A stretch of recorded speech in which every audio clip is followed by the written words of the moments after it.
Okay, then so in this example, chances are there for arithmetic overflow. Chances are there for divide by 0. Okay, then so if the value of this b exceeds 10 int, then this causes what? Arithmetic overflow. If you enter the value for b, what? If you enter the value for b 0, so if it is 2000, we'll get arithmetic overflow. So okay, the value of b is exceeding the size. Suppose if you enter 0, b value is 0. So c equals to a by b. Okay, 10 by 100 by 0. So something by 0 causes what? Something by 0 causes divide by 0. So chances are there for 2, arithmetic overflow and divide by 0. But I don't want to show these messages. I want to display my own message.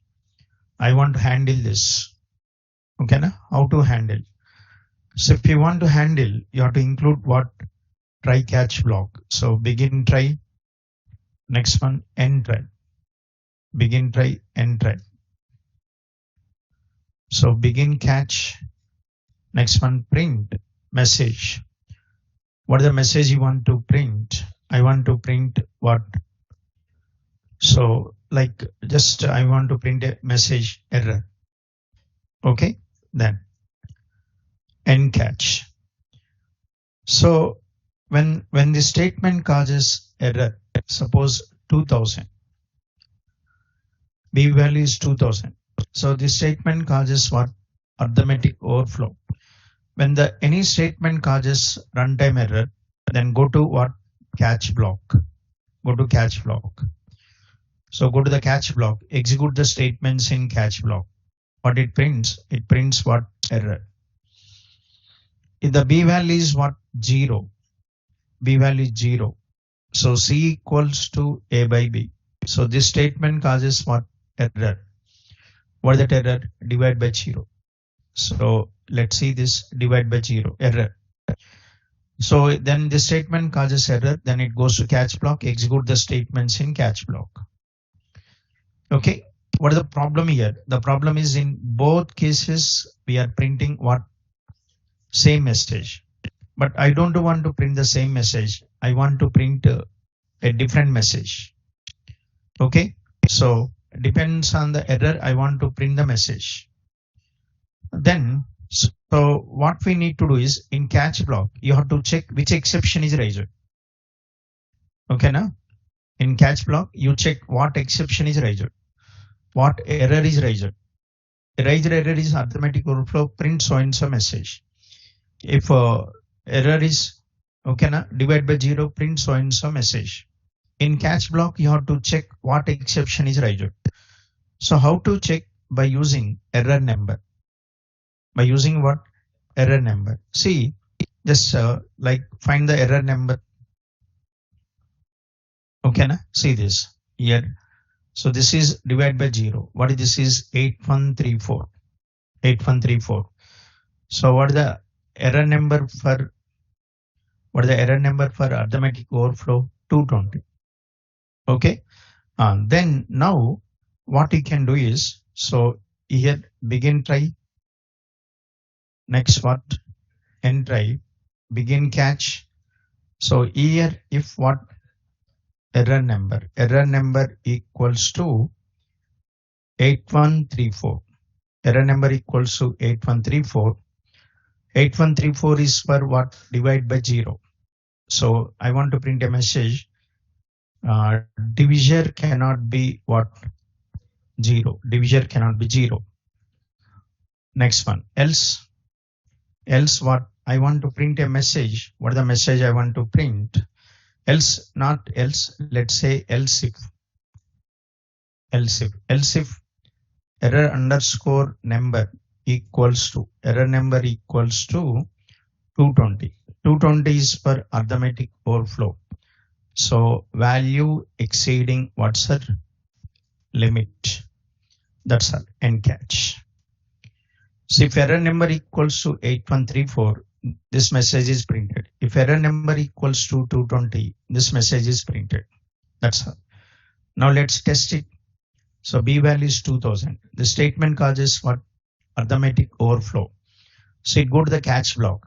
Is error number equals to 8134? No. Error number equals to 220? Yes. Then prints what? Value exceeding what's her limit. So value exceeding the limit. Okay, next one. So suppose here then see B value is what? 0. B value is 0. So C equals to A by B, 100 by 0. A by B, 100 by 0, something by 0. So something by 0, this causes what? Error. Then it goes to catch block. Is error number is 8134? Yes. Then prints what? Divisor cannot be 0. Let's run this program. Divisor cannot be 0. That's all. This is how to check which exception is raised in catch block. If we want to check which exception is raised, we use that error number. Okay, then because we don't print common message, we print related messages. How to print a related message? With the help of this error number. Okay, then.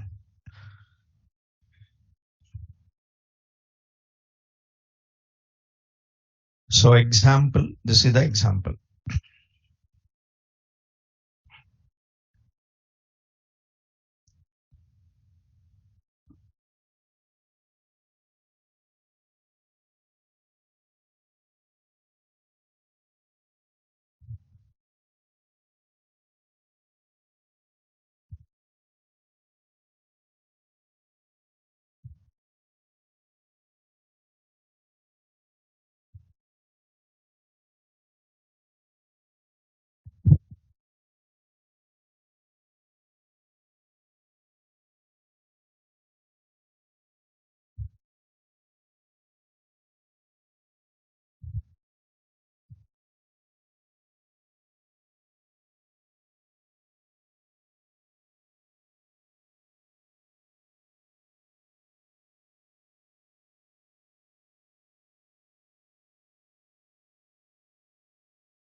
Okay, now next, how you know the error number? Okay, arithmetic overflow 220 divided by 0, 8134. How you know the error numbers? Okay, see, You don't directly handle the errors. First, what you do? First, run the program. Without error handling, first run the programs. Okay, na? You run the programs. Next, run this and check what errors are raised. Okay, and what errors are raised. 8134. Okay, na? Now, next test what errors are raised. Then see the error number. Next, handle it. Okay, then.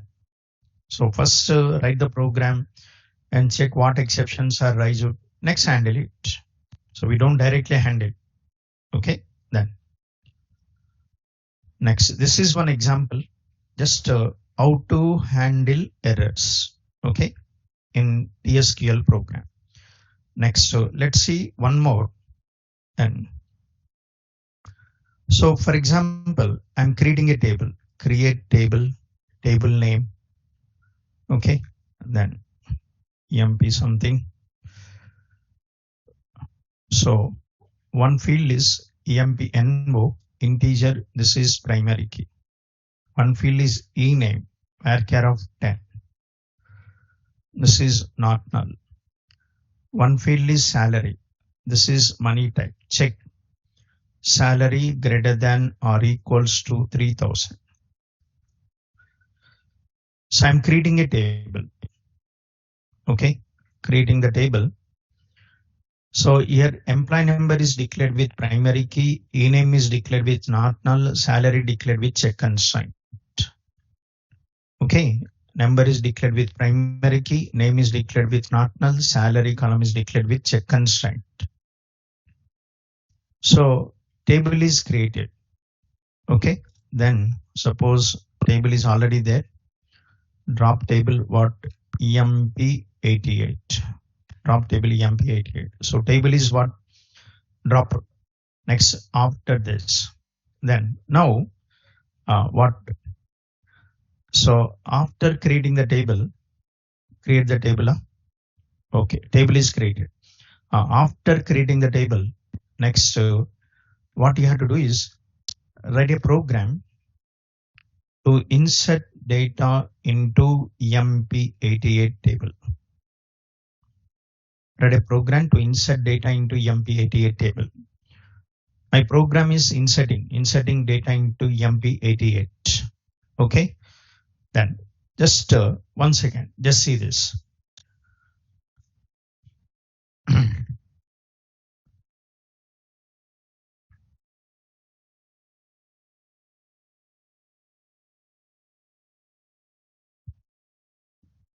Okay, now, so, but how you write this? Insert data into EMP88, how you write this? So first take some 3 variables, one variable for employee number, one variable for name, one variable for salary money type, one variable for employee number, one variable for name, one variable for salary. Next one. Next, input the value, set employee number equals to 100, name equals to ABC, salary equals to 5000. Insert into EMP88 values. What are the value for employee number? @NMO, value for name, @name, value for salary, @salary. So insert the data into table. Okay, na? One row effect. Next, suppose I'm inserting again 100, second record, name is some XYZ or some name, salary 6000. I'm inserting another record. So I'm inserting employee number 100, name is KLM, salary 6000. Then what? So this record is inserted or not? No, because employee number is declared with what? Primary key. You're trying to insert duplicate value into primary key. So what this command causes? This insert command causes what? Primary key violated. Violation of primary key constraint. What is the error code is 2627. Primary key error code is what? 2627. Next one. So this is 101. but I'm inserting the name null. Inserting name null. Next one, salary, what's it? 1000. Okay, 5000 or 4000. So I'm inserting null into ename, but ename column is declared with what? Not null. So what you're trying to insert? You're trying to insert null into ename. Then what it says? Cannot insert null into ename. Cannot insert null into ename. So what the error code is? 515. 515. So next. Okay, then some name, and next one, salary. Salary is 1000. Salary is 1000. But salary column is declared with check and sign. What is the check and sign? Salary should be greater than or equal to 3000. But given salary is what? 1000. So let me run this command. What this command? Insert statement conflicted with what? Check and sign. So what this command gives? This command gives what's an error. Okay. Now, so what is the error code? 547. So in this example, chances are there for 3. Primary key violated, not null, next check and sign.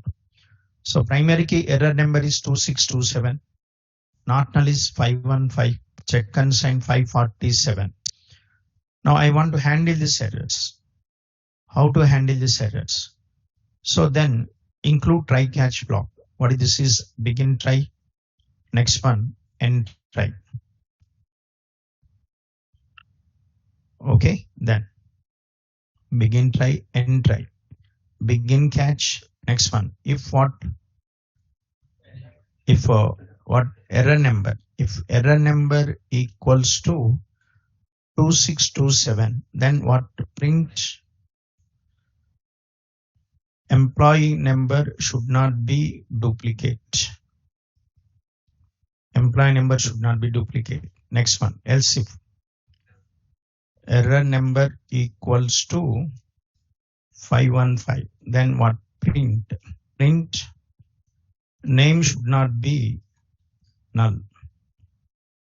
Next one, else if error number equals to 547, then print, okay, salary should be greater than or equals to 3000. Next one, end catch.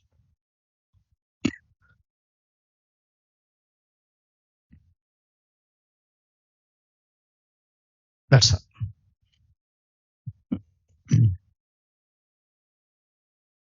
So if you want, one second, let me test it once again. So then this is 100. I'm trying to insert 100. Name is KLM, salary sum 4000.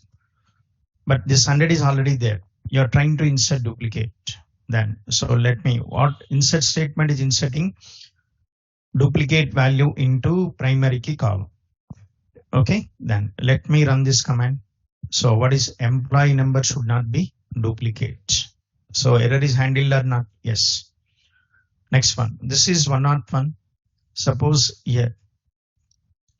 Okay, number is 101 and name is, for example, I'm inserting null. Name is null. Like insert statement inserting null into ename, but ename is declared with not null. Exception is raised. What is the error code? 515. Now let's see. So it goes to this exception block. Error number is 515. Then prints name should not be null. So suppose here some name is there. Salary is 1000. Insert statement inserting what? Salary 1000. But salary column is declared with check and sign. So this insert statement causes what? Error 547. Then it goes to what? Catch block. Is error number is 2627? No. Error number is 515? No. Error number is 547? Yes. Then prints what? Salary should be greater than or equal to 3000. That's all.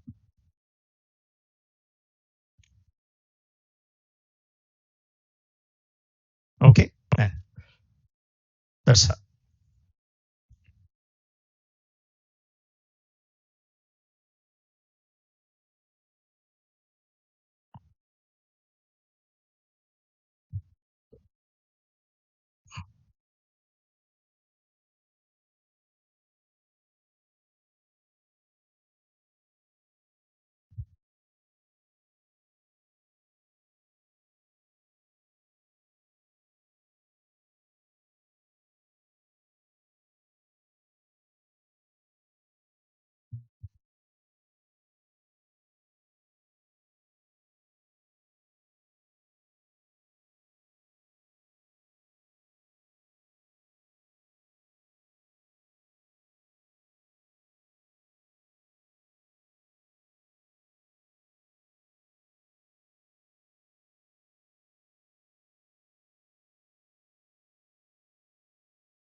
So this is how to handle errors in TSQL program. Okay. Then next, apart from this, so what we are doing in these two examples, SQL Server is raising the exception, you are handling the exception. Yes or no? SQL Server is raising, you are handling the exception. Apart from that, you can also raise your own exception. Okay. We can also raise our own exception. You can also raise the error. If you are inserting duplicate value into primary key, SQL Server is raising the exception. If you insert null into not null column, if you insert salary less than 3,000, so exception rises automatically. Okay, we are handling it. Apart from that, we can also raise our own error. What is they are called? They are called what's our user defined errors. So what the previous one is? Previous predefined errors. You handle predefined errors. So what are these? These are all user defined. Okay, then. So errors raised by user are called user defined errors.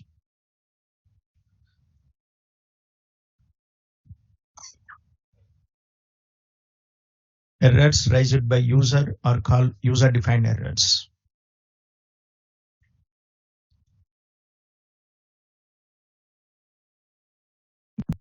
Okay.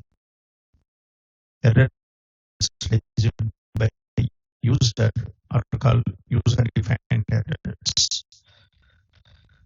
Okay, then so like when we go for user defined, when predefined errors not meeting your requirements. Okay, then so we define our own errors. Our own errors called user defined errors. Okay. When predefined errors not meeting your requirements, then we define our own errors called user defined errors.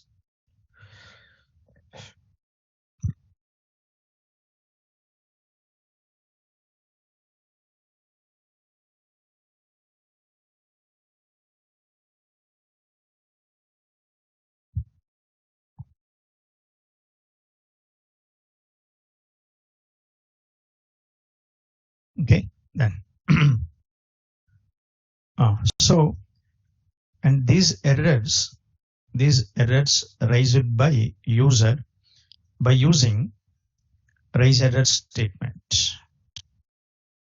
These errors are raised by user by using raise error statement. So these errors are raised by user by using raise error statement.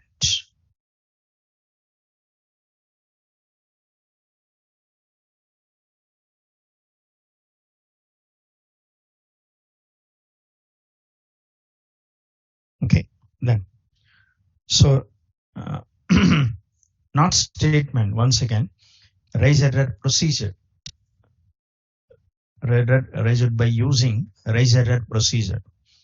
Raise error takes three arguments. One is error message, error severity level, error state. Okay, so raise error takes three arguments. The first one is error message, second one is severity level, third one is state. Okay, here you pass the message, whatever the message you want to print, you can pass the message. What is this is severity level. So severity level.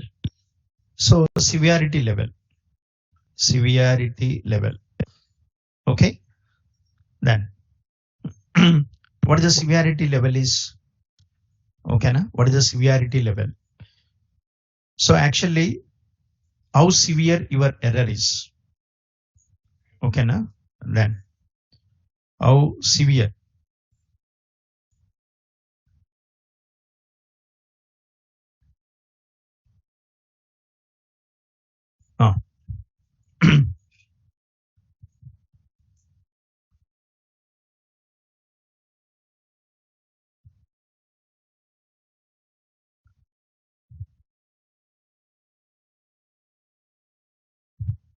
Okay, one second.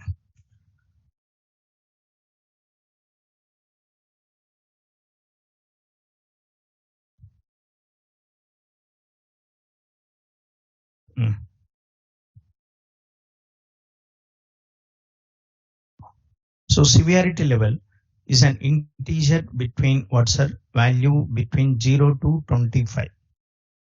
Okay, na? Then. So what this is, the value is what, any value between 0 to what, 25. So the severity level can be between, okay, it can be between 0 to 25. Okay, what is that represents? It represents what, the seriousness of the error. Okay, then what this represents?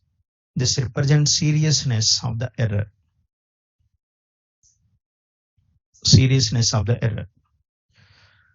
Okay, so then if error close to, if severity level is close to 25, that means it is more severe. If severity level close to 0 means less severe. Error is not severe error. If it is close to 25 means what? More severe. Okay, then. Now, what this is, like this can be, it's divided into 3 categories.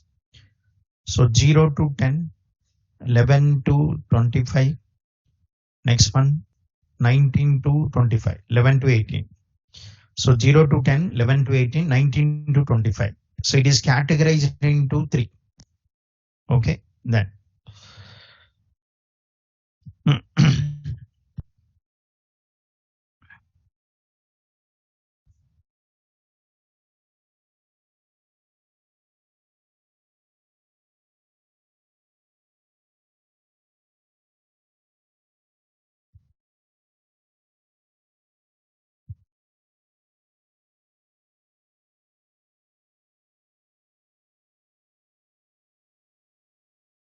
So 0 to 10, 11 to 18, 19 to 25.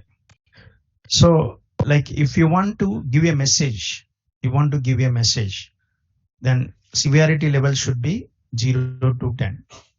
You want to show the error, then 11 to 18. Fatal error. Fatal error means deadly. Fatal means deadly. Most severe, then 19 to 25. Okay, then. So fatal means deadly, like most severe. Okay, na? Then. So, like actually, suppose if you are working in some project, okay, na? You'll get the tickets. They raise what tickets? Okay, na? Every ticket will be having severity level. There also, it is more severe. That means it should be resolved immediately. If it is not severe, then you can take time. Same thing here also. According to the severity level, so the error should be resolved. Okay, error is not severe or severe error or most severe error, like that. Okay, then. So next one, state, but state is not useful. Like this is between, okay, then this is between what, the state is between any number between 0 to 255. So, okay, then, so it is between what, state can be between 0 to 255. So then, if the same user defined error is raised at multiple locations, you are raising the same error at number of locations. Your program contains hundreds of lines. In that number of locations, you are raising what, same error. Okay, na? Like you are raising the same error at number of locations. You are raising the same error. But if that error is displayed, then how user can identify which location is raised that error? Okay, na? You're raising same error bars. Like you are raising one error, you are raising some XYZ error at multiple locations. Okay, na? In program, thousands of lines are there. in multiple locations you are raising the same error. Then in which location that error is raised? How to identify? By using what? State. So like you are raising the same error 3 locations. First location give the state number 1. For second location give the state number 2. For third location give the state number 3. Okay, then so that by seeing the state you can identify which part of the program is causing this error. Okay, na? Then so you can use unique state number for each location. Okay, then for each location to make it easier to find which section of the code is causing the error. That's all. Okay, then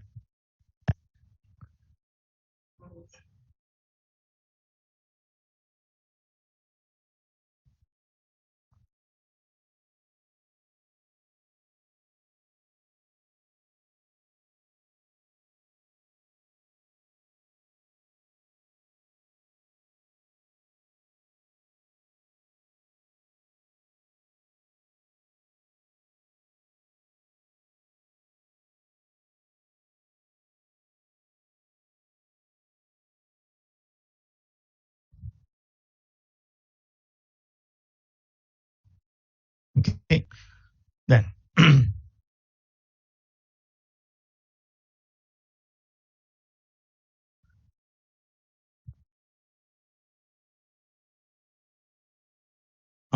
now let's see what.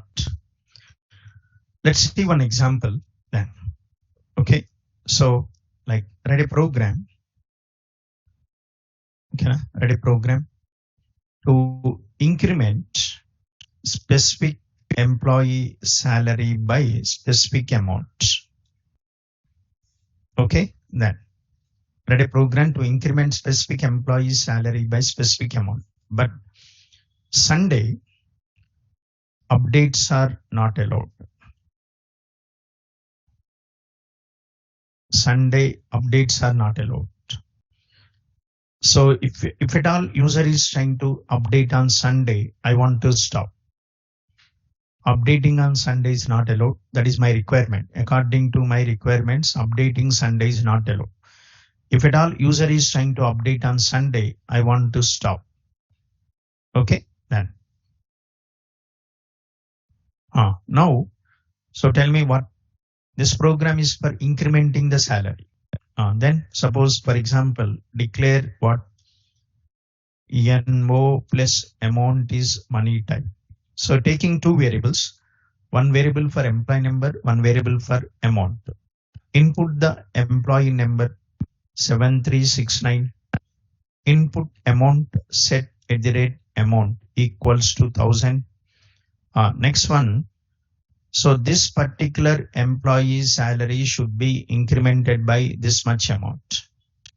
Okay, na? So update what EMP set salary equal to salary plus amount. Once again, first see this where employee number equals to at the rate ENO. This is the actual program. What this program is doing? This program is updating, incrementing the salary. But Sunday not allowed. If at all user is trying to run this program on Sunday, it's not allowed. Update is not allowed on Sunday. So he's not supposed to update on Sunday. If at all user is trying to update on Sunday, I want to stop. Then what? I want to show the error to the user. I want to show what? Error to the user. Then what? If day equal to Sunday, so what is date name? Next one DW. Next one get date equal to Sunday. If this condition true means the day falls on Sunday. If the day falls on Sunday, then stop. Okay, na? So is not supposed to update on Sunday. Then what? Like what? How to? Because if day is Sunday, SQL server will not raise exception. According to SQL server, updating Sunday, Monday, every day is valid. But according to my requirements, updating Sunday is not allowed. Then what? Raise error. Raise error. Sunday not allowed. Next one. But raise error is defined with three. One is error message, severity level, state. So this is the message, Sunday not allowed. Severity level I'm giving 15, state is 1. So like I want to give number between 11 to 80. I'm just giving some number 15. Okay na? Then next else means day is not Sunday. If day is not Sunday, then what? Update. If the day is Sunday, exception rises. If day is not Sunday, updated. So let me run this program. Suppose here, then run this program now. So just I'll change the date to Sunday. Okay, na? Change the date to Sunday. So 20 what? 27, 27. Okay, na? Then change. So next what? Then now let's run the program. Okay, so then so today is Sunday. Condition what? True. What happens? Exception rises. Exception rises. Sunday not allowed. Okay, na? Exception is raised or not? Yes. So this is user defined exception. This error is not predefined. This is user defined. What is the level? 15. What is the state? 1. Which line is causing the error? Line 5. This is the line 5. Line 5. But if day is not Sunday, then what happens is updated. If day is not Sunday, updated. So let's go to change the date and time. Then so 22nd, today's now. Let's see. Now run this program. Updated. Employee number is 101. Let's see. Execute this program. Then one row affected. Okay. Then.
Okay. Now. So this is one like what is this is called user defined error. Okay. Then so in the next examples also we'll be seeing that next topics. Okay. Then that's all. So in exception handling, what you must know is how to handle predefined errors plus how to raise your own error. That's all. Okay, na? And this errors list is errors list. All the predefined errors list is maintained in this table. Selects are from sys.what messages. Selects are from sys.messages. So this is the table. So this table stores what? So this table stores the list of what errors. This table stores the list of errors.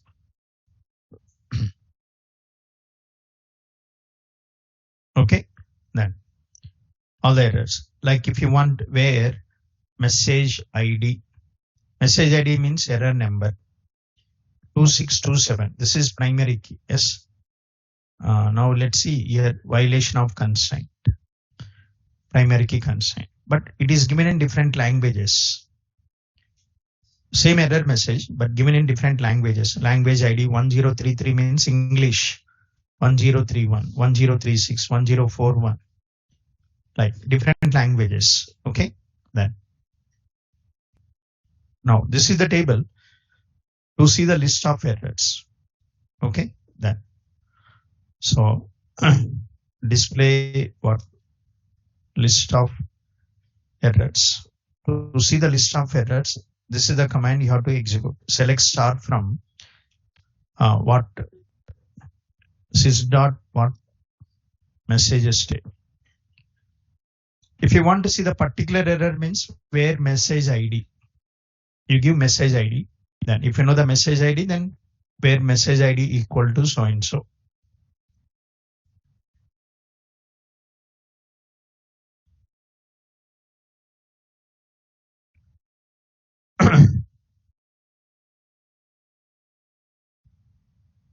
Okay, then that's all. So what the next topic is? Next topic is what? Subprograms. Subprograms. Okay, subprograms. So there are two subprograms. One is what?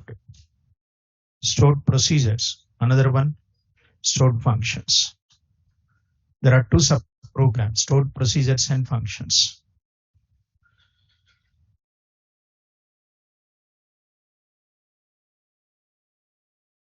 Okay, then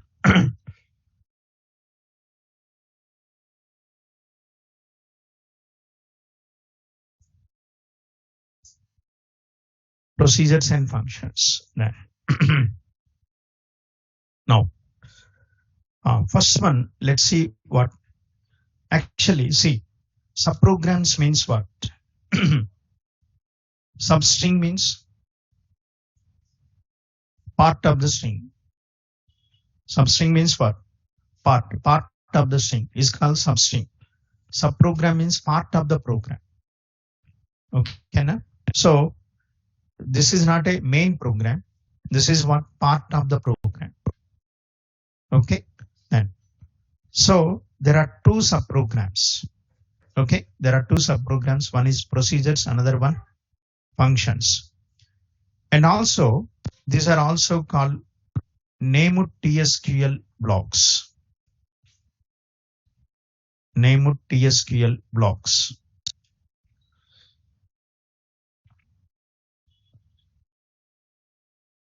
Named TSQL blocks.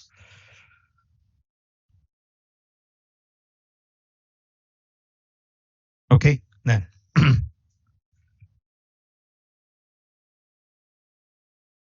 named TSQL blocks. The programs we have written, all these programs are what? All these programs are anonymous. Anonymous means programs without a name. So these programs are not created with name, but these programs are created with what? Name. These programs are not stored in database. You write the program, you run the program. That's all. Program is not stored. But these programs are stored in what? Database. Okay, na? Then, so whatever the program you have written, these programs are not stored in database, but these programs are stored in database. Okay. Then, so what are the advantages of subprograms? What are the advantages? So one is okay. Then,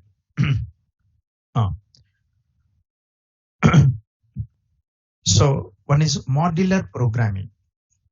One is what? Modular programming. What is modular programming means? Okay. What is modular programming means? Modular programming means dividing a big program into small modules. What is modular programming means? Dividing a big program into small modules. That is called modular programming. A big program is divided into what? Small modules. Okay. Then, so which is easy? Managing small programs is easy, or big program is easy? Small. So in TSQL, okay, a big program can be divided into small modules with the help of procedures and what? Functions. Like you take banking, okay, for every transaction, you create a separate procedure function. Money withdrawal, create a separate procedure. Money deposit, create a separate procedure. Balance inquiry, create a function. Interest amount calculation, create a function. EMI calculation, create a function. Money transfer, create a procedure. Account opening, create a procedure. Account closing, create a procedure. Okay. So then, like we can, with the help of these procedures and functions, a big program can be divided into what? Small modules. Okay. Then, so with the help of procedures and functions, a big TSQL program can be divided into small modules.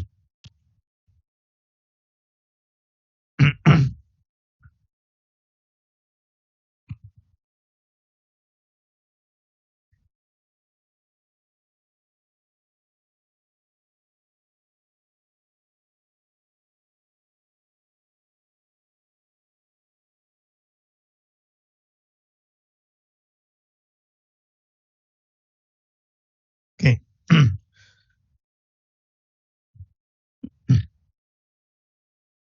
Next, another advantage is what? Reusability. Okay, another one, reusability.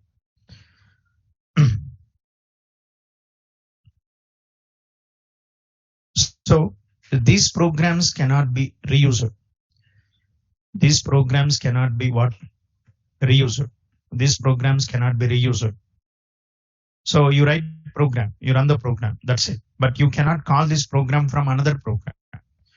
To call this program from another program, what we need? Name. But this is not created with name. So you cannot call this from another program. Understood? But if it is a stored procedures and functions, because these programs are created with what? Name. Next, wherever you want, you can call. Suppose you created a procedure for money transfer. You created one procedure for money transfer. So wherever you want, you can call it.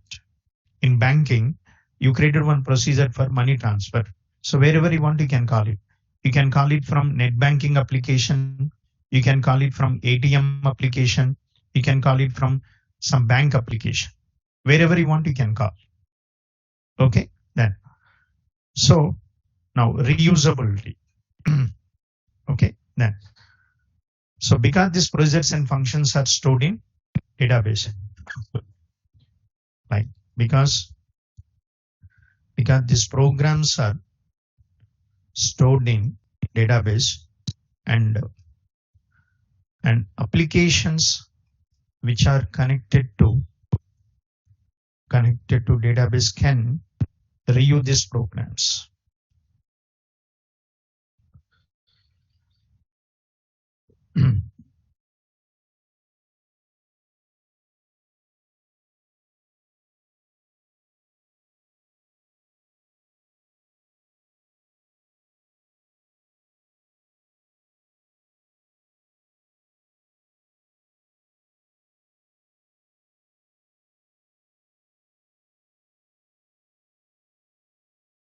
Okay, next one, security.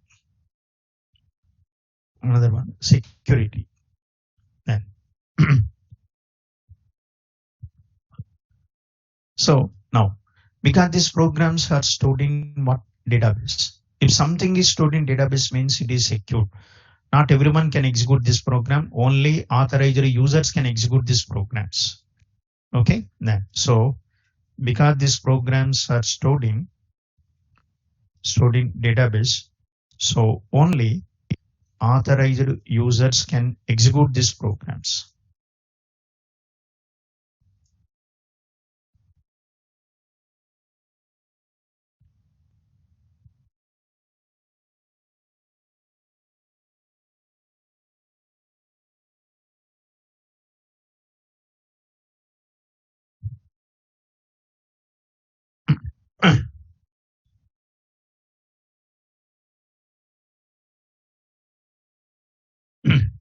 Next one. And this improves what? And plus one more thing is, okay, so these programs can be invoked from front-end applications. Okay, these programs can be called from front-end applications. Can be called from front-end applications like Java, .NET, Python, etc. Okay, then so for example, .NET application wants to execute TSQL program. If .NET wants to execute TSQL program, see, from .NET we can execute SQL commands. From .NET application you can execute what? SQL commands. Directly you can execute SQL commands. But from .NET I want to execute TSQL program. I want to execute these programs. I want to execute TSQL programs from .NET. To execute these TSQL programs from .NET, how it is possible? By using what?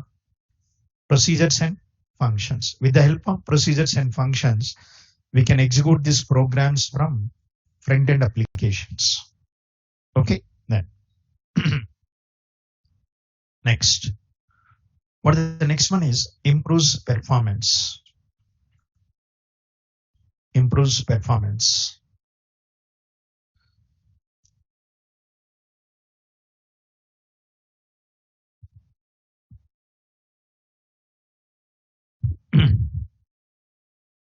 Then how it improves performance? Okay, how it improves performance? Then see, suppose you see this program. Okay, you see this program here. For example, now I'll run this. If I run this, what happens? If I run this, what happens? The program is what? Compiled and executed. If you click this execute button, this program, whatever the program you have written, this program is what? Compiled and executed. Compiled means, compilation means what it does during the compilation? Syntax errors. It checks what? Syntax. Update command syntax, if condition syntax, raise error syntax, declare syntax. Every statement syntax is verified. Okay, na? So during the compilation. Next, what it does? Execute. Execute. Execution means update command. Update command is executed. That means salary is incremented. But during the compilation, salary is not incremented. So it will check only update command syntax is correct or not. Next, it executes. That means salary is updated. Okay, na? If this condition true, exception is raised. If condition false, salary is what? Updated during the execution. Okay, now. So if it is a normal program, you click this execute, compile, executed. Again click this execute, compile and executed. Every time program is what? Compile, executed. Every time check the syntax. But if it is a, like what, for example, every day you want to run a program.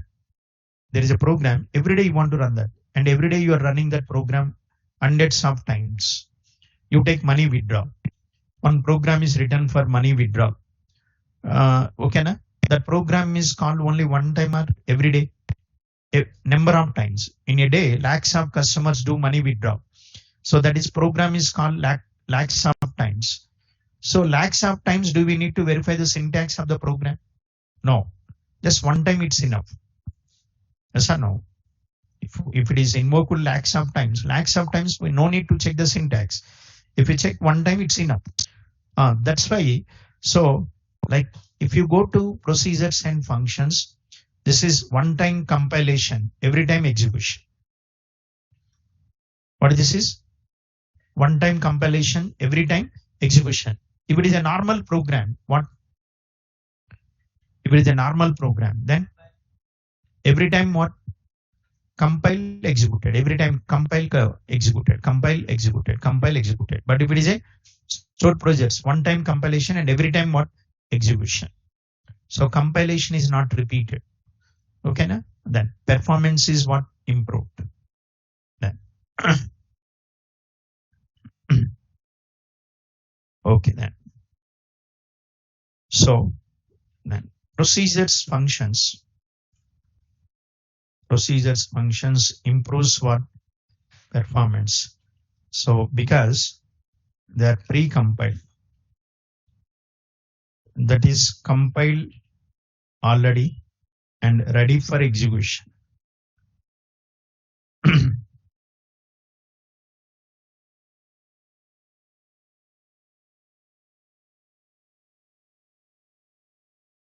Okay, then so if you create a procedure, if we create a procedure, program is what?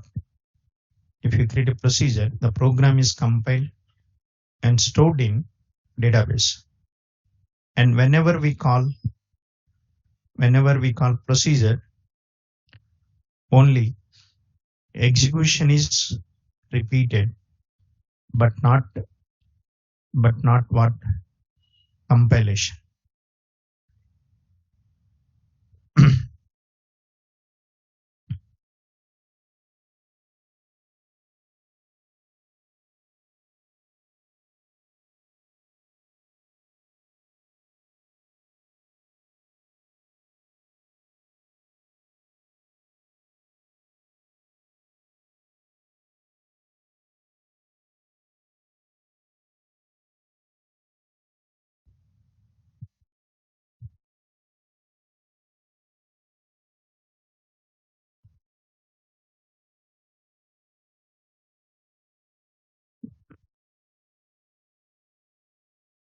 Okay.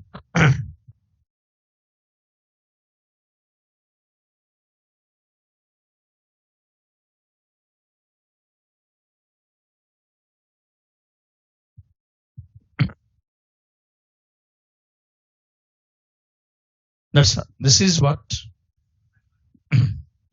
then so improves performance. Okay, now so these are the advantages. Okay, but projects and functions are mainly used because of two: reusability and improves performance. Remaining okay, but mainly because of two reasons. What are the two reasons? Reusable and improves performance. And so first we'll start with what? Stored procedures. Then stored procedures. A procedure is a program.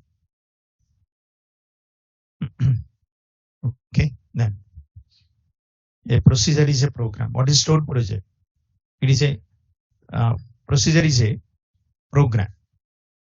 Okay, na? Procedure is a what? Is a named TSQL block. You can say named TSQL block means program created with what? Name. Okay, na? Up to now, the programs we have written, all the programs are not created with name, but these programs are created with what? Name. Named TSQL block that accepts some input, performs some action on database, and may or may not returns a value.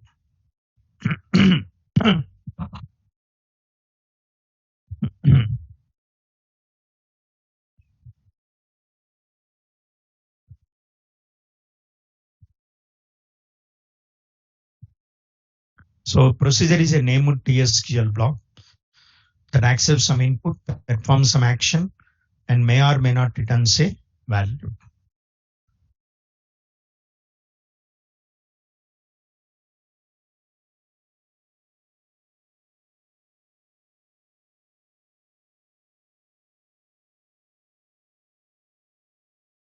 Okay, then. So what for procedures are created? What for procedures are created? Procedures are created to perform one or more, usually like maximum procedures are created to perform one or more DML operations on database. DML means, you know that.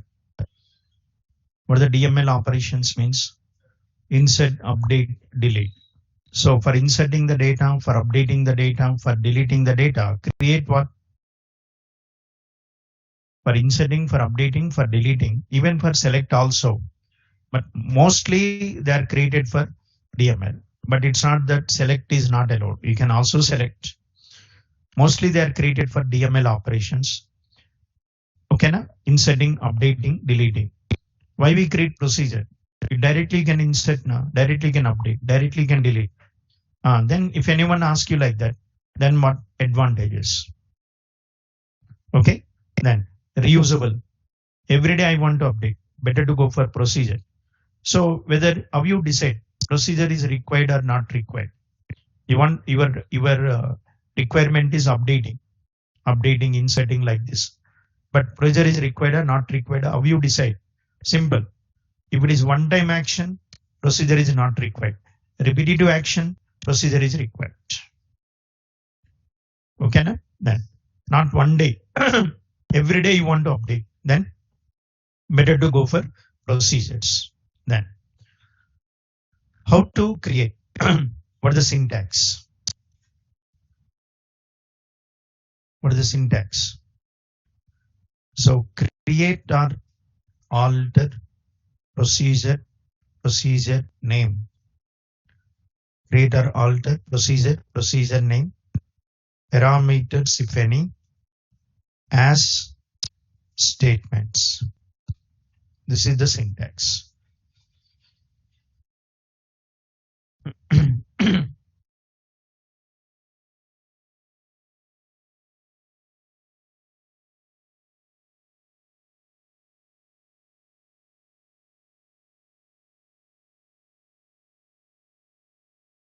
So create or alter procedure name, parameters, if any, as statements.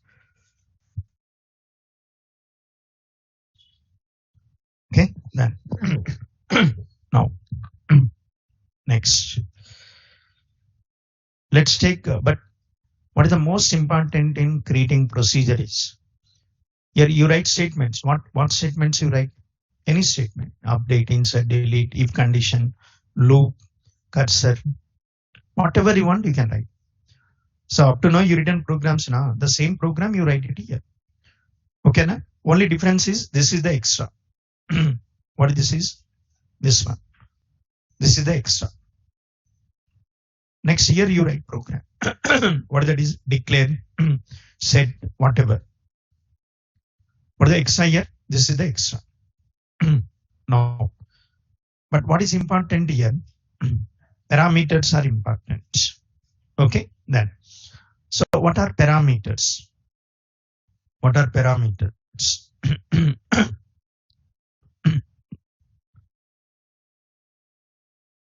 What are parameters?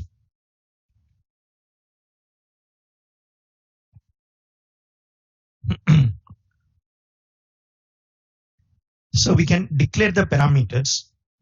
We can declare the parameters, and we can declare the parameters, and we can pass values to the parameters. We can declare the parameters, and we can pass values to the parameters. Okay, then one second. Let's see now. So, for example, I'm creating a function like this, integer add. Suppose I created a function like this. This function return 10 plus 20. Okay, na? I created a function like this. Whenever you call this function, what this function returns? 10 plus 20, that is 30. First time you call the function, returns what? 30. Second time you call the function, returns 30. Every time you call the function, return 30. So any use of this function? No use. Because when it returns, always it returns 30, no use. Yes or no? It should not add 10, 20. It should add given two numbers. It should not add 10, 20. It should add given two numbers. If it adds given two numbers, then it will be useful to you. Yes or no? How to give the numbers to the function? Huh? How to give the numbers to the function? By using what? Parameters, integer A, integer B. Now instead of 10 plus 20, I'll say what? A plus B. Integer A, integer B, A plus B. 10 plus 20. Okay, na? Then now. So the value passed to A is 10. Value passed to B is 20. 10 plus 20. Then returns 30. Value passed to A is 50. Value passed to B is 30. 50 plus 30. What? 80. Then. So then depends on the value passed to AB. Function returns what's her value.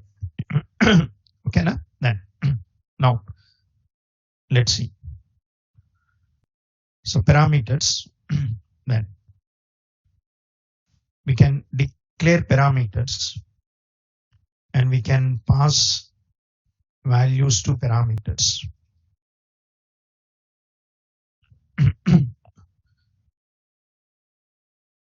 Okay, we can declare parameters and we can pass values to parameters.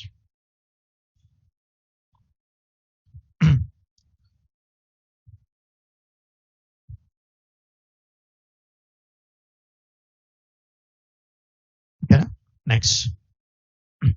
And parameters are two types. One is what? Input parameters. Another one, output parameters. Parameters are two types. One is input, one is output.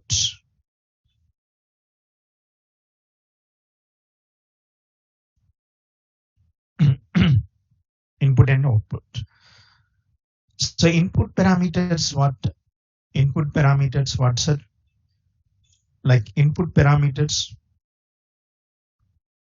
Input parameters always receives value.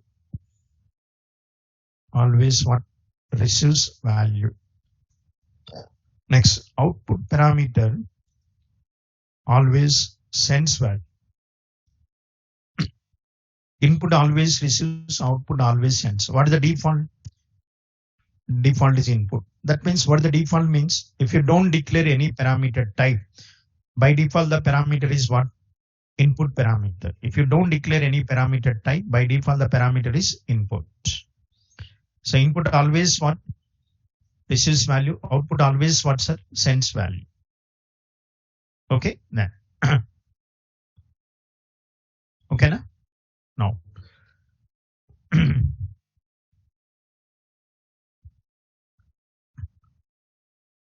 Just like, okay. Then for example, one second, just see this. I want to create a procedure for, like, see, my requirement is updating.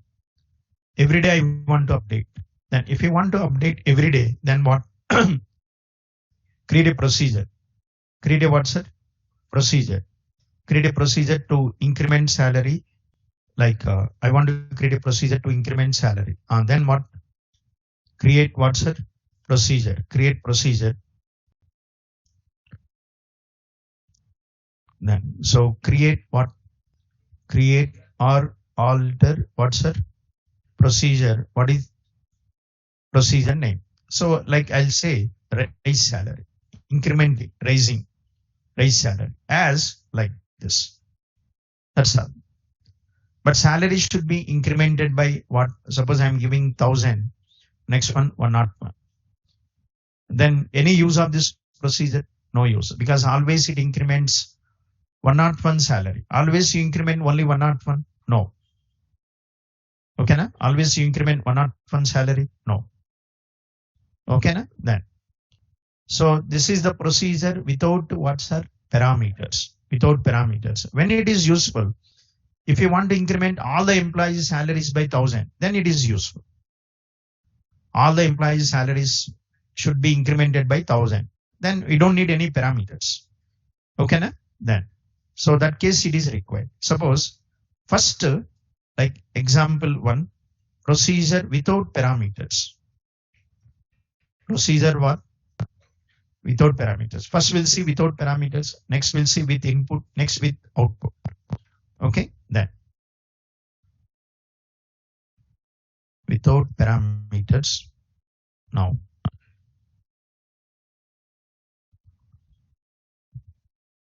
So create or alter procedure name. Okay, then. Once again, so create a procedure. What this is? Create a procedure to increment all the employee salaries by 1,000. So if this is the requirement, you don't need any parameters.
Okay, okay. But this is how to create.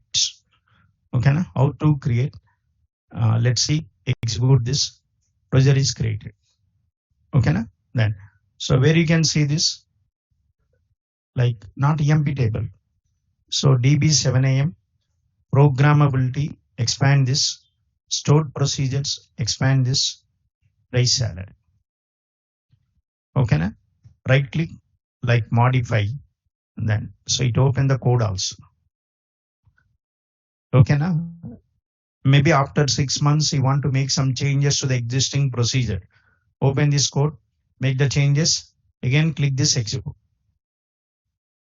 Understood? Yeah. Okay, na? No. Okay then. So we'll continue this tomorrow.